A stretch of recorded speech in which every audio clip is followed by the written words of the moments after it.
So part 4 की starting में हम देखते हैं कि हानफी जब जैसे अपने घर से बाहर आई तो जिंगहाओ को देखकर शॉक रह गई कि तुम यहाँ क्या कर रहे हो, मतलब क्या तुम फिर से मेरा पीछा कर रहे थे। तो तब जिंगहाओ बताता है कि नहीं ऐसा नहीं है, बल्कि मेरा घर भी ठीक तुम्हारे घर के सामने है। हानफी हैरान होती है और बताती है कि हाँ हम कुछ दिन पहले ही यहाँ पर शिफ्ट हुए हैं। फिर दोनों खुशी खुशी साथ में स्कूल जाने लगे, लेकिन हानफी बार बार जिंगहाओ को खुद से दूर कर रही होती है। अब हमें टाओ और उसके दोस्तों को दिखाया गया, जहाँ एक अपनी फिंगर दिखा रहा है कि देखो जिंगहाओ ने बोला था कि मेरी फिंगर इंजर्ड होगी और देखो ये हो चुकी है। तो तब टाओ को समझ नहीं आया कि आखिर ऐसा हो कैसे सकता है, मतलब जिंगहाओ की बोली हुई बात सच कैसे हो गई। दूसरा दोस्त बोला कि अगर किसी और फिंगर पर चोट लगी होती तो समझ आता, लेकिन यहाँ तो उसी फिंगर पर चोट आई है जिस पर जिंगहाओ ने बोला था। टाओ अपने दोस्त को डराने लगा कि कहीं जिंगहाओ के अंदर कोई आत्मा तो नहीं है, एक खूनी आत्मा जैसा कि मूवीज में दिखाया जाता है जो कि इंसानों को खा जाती है। तो तब वो दोनों काफी ज्यादा डरने लग जाते हैं कि तभी हमें जिंगहाओ दिखाया गया जो कि हानफी के साथ आ रहा है। टाओ हानफी से कहने लगा कि आज तो तुम और भी ज्यादा क्यूट दिख रही हो।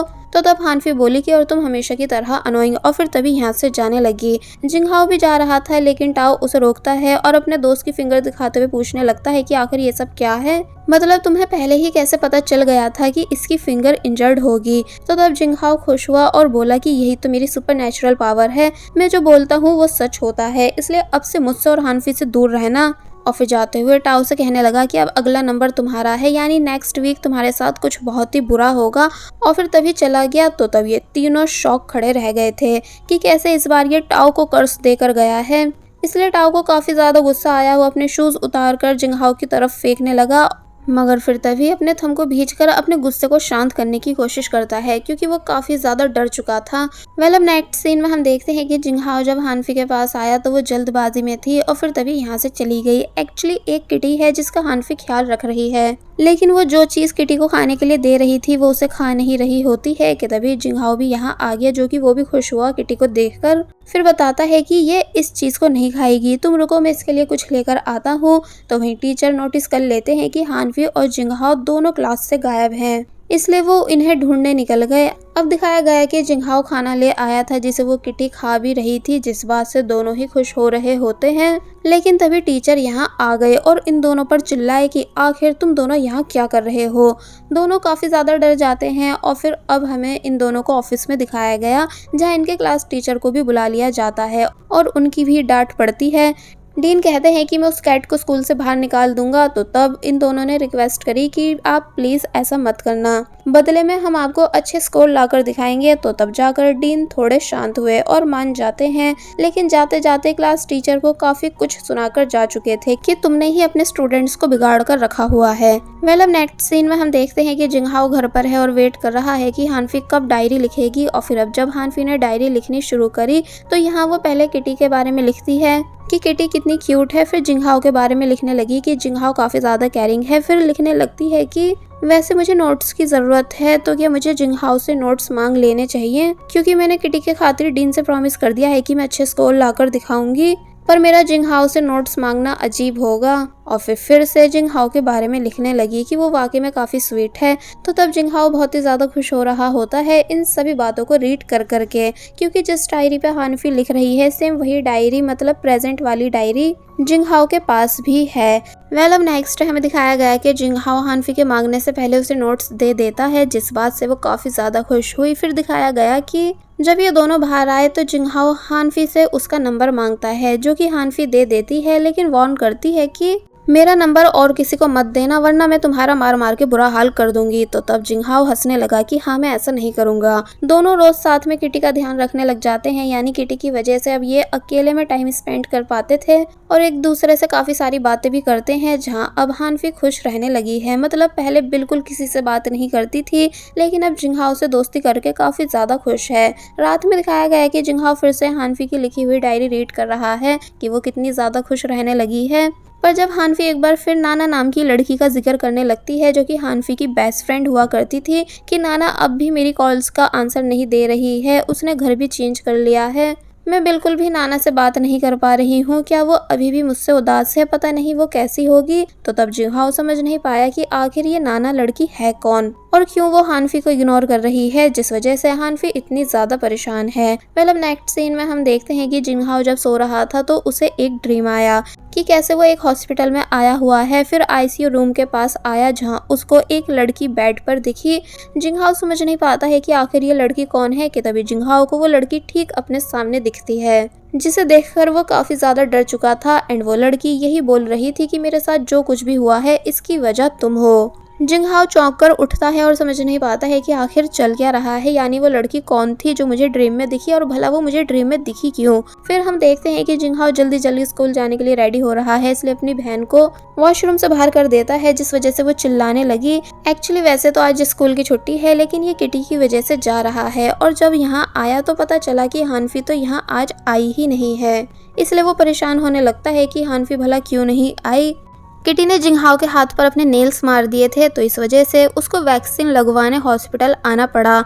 लेकिन ये सीन सेम वैसा है जैसा उसने अपने ड्रीम में देखा था। सामने आईसीयू रूम भी होता है, इसलिए वो नर्स से इस बारे में पूछने लगा कि वहाँ कौन है। तो तब नर्स बताती है कि एक पेशेंट है जिसकी बॉडी बर्न हो गई थी बारबेक्यू रेस्टोरेंट में, इसलिए वो अभी तक कोमा में है। फिर तभी हानफी दिखाई जाती है जो कि अपनी बेस्ट फ्रेंड नाना के पास है और बहुत बुरी तरह रो रही है नाना की ऐसी कंडीशन को देखकर, इसलिए कहने लगी कि मुझे बिल्कुल आइडिया नहीं था कि तुम यहाँ ऐसी हालत में हो, प्लीज़ मुझे माफ़ कर दो, मुझे बहुत ज़्यादा रिग्रेट हो रहा है।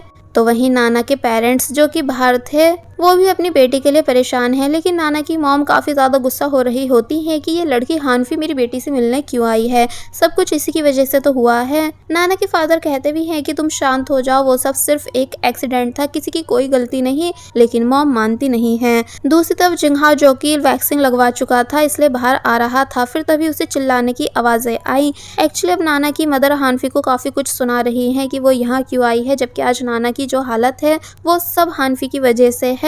हानफी बोली कि मुझे नहीं पता था कि नाना की इतनी सीरियस कंडीशन है, मुझसे मेरे फादर ने कहा था कि सब ठीक है और नाना अपने होम टाउन जा चुकी है और मुझसे मिलना भी नहीं चाहती, पर मुझे बिल्कुल आइडिया नहीं था कि वो ऐसी कंडीशन में होगी। नाना की मॉम हानफी को काफ़ी कुछ बकने लगी कि काश तू आईसीयू में एडमिट होती, ना कि मेरी बेटी नाना, सब तेरी वजह से हुआ है। तो तब हानफी झुककर उनसे माफ़ी मांगने लगी, जो सब पीछे से जिंगहाओ भी देख रहा था। जिंगहाओ को काफ़ी बुरा लगा, इसलिए वो तभी हानफी के पास आया और नाना की मॉम से कहता है कि आप किसी को भी ऐसे ब्लेम नहीं कर सकती हो, मैं मानता हूँ कि आप भी तकलीफ में हो, लेकिन आप किसी और को इस तरह से बोल नहीं सकती। नाना की मॉम पूछती है कि आखिर तुम कौन हो, तुम्हारा हानफी के साथ क्या रिलेशन। फिर कहने लगी कि समझ आ गया, ये लड़की फिर से प्यार के चक्कर में पड़ चुकी है जैसे पहले पड़ी थी। तभी मैं अपनी बेटी नाना से कहती थी कि इस लड़की से दूर रहे, पर उसने कभी मेरी बात नहीं सुनी। जिंगहाओ को और ज्यादा गुस्सा आ जाता है कि मैं हानफी के खिलाफ और कुछ नहीं सुन सकता। नाना के फादर बोले कि तुम हानफी को यहाँ से ले जाओ, मेरी वाइफ की कंडीशन ठीक नहीं है। तो तब जिंगहाओ जबरदस्ती हानफी को अपने साथ यहाँ से ले जाता है।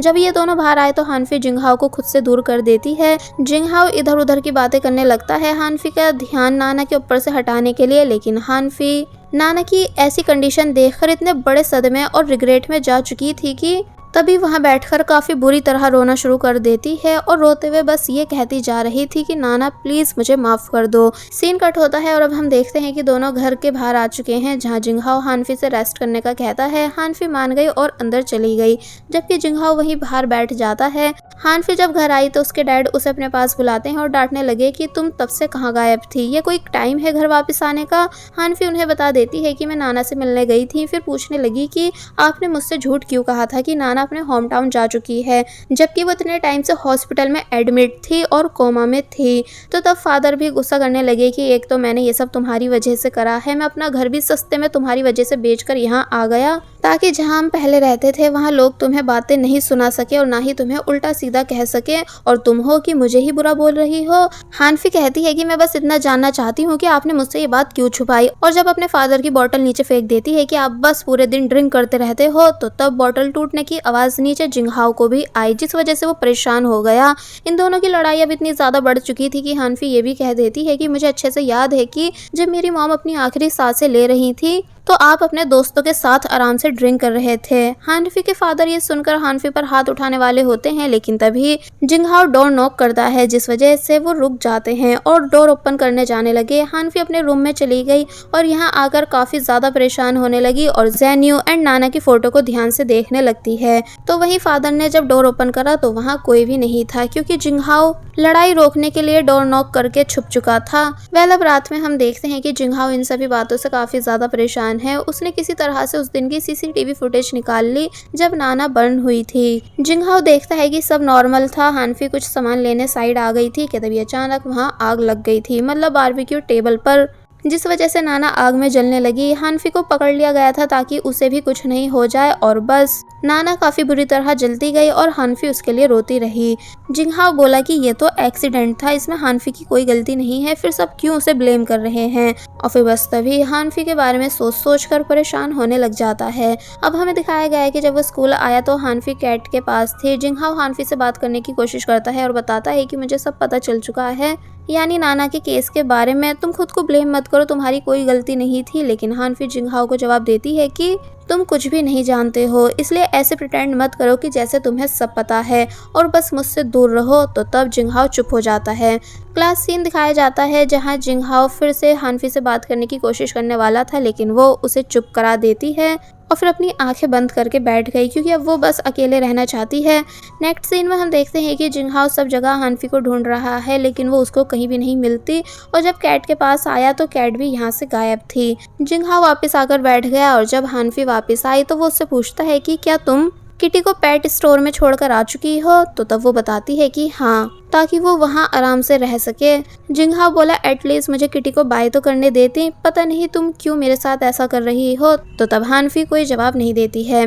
अब हम साइंस क्लास का सीन देखते हैं जहाँ टीचर टीम अप करने के लिए बोलते हैं। जिंगहाओ हानफी से एक टीम में रहने के लिए बोलता है, बट हानफी मना कर देती है। तो तब मोमो और फैन ये दोनों हानफी के साथ टीम अप करने आ जाते हैं। जिंगहाओ भी इन तीनों के पास आने वाला था, लेकिन टाओ और उसके दोस्त उसे रोक लेते हैं कि पढ़ाकू स्टूडेंट तो आज हमारे सच में काम आएगा। और फिर जबरदस्ती उन्होंने जिंगहाओ को अपनी टीम में कर लिया। मोमो बातों बातों में बताने लगी कि वो ज़ेन्यू की फैन है, वो बहुत अच्छा सिंगर है और हानफी से पूछती है कि क्या तुम ज़ेन्यू को जानती हो, लेकिन हानफी मना कर देती है कि नहीं, मैं उसे नहीं जानती। तो वही टाओ और उसके दोस्त पता नहीं क्या क्या एक्सपेरिमेंट कर रहे थे, मतलब उनसे कुछ भी नहीं हो रहा था। टीचर किसी काम से क्लास से बाहर चले गए तो तब जिंगहाओ को पास्ट याद आया कि लास्ट टाइम इन तीनों ने गलत एक्सपेरिमेंट करके आग लगा दी थी, जिसे टाओ ने बुझा तो दिया था, लेकिन आग लगने का ब्लेम भी मुझे दे दिया था और फिर मुझे काफी ज्यादा परेशान करा गया था फायर सिलेंडर के थ्रू। फिर बाद में मुझे बिना कपड़ों के पूरे स्कूल में भगाया गया था, जिस वजह से मेरी सुसाइड करने वाली कंडीशन हो गई थी। इसलिए प्रेजेंट में कहता है कि इस बार मैं कुछ गलत होने नहीं दूंगा, फायर इंसिडेंट को होने से रोक लूंगा। और बस फिर इसी सीन के साथ ये पार्ट यहीं पर एंड हो जाता है। There was a time when you had me falling to the ground. For next part, please subscribe my channel and hit the bell icon. Thank you.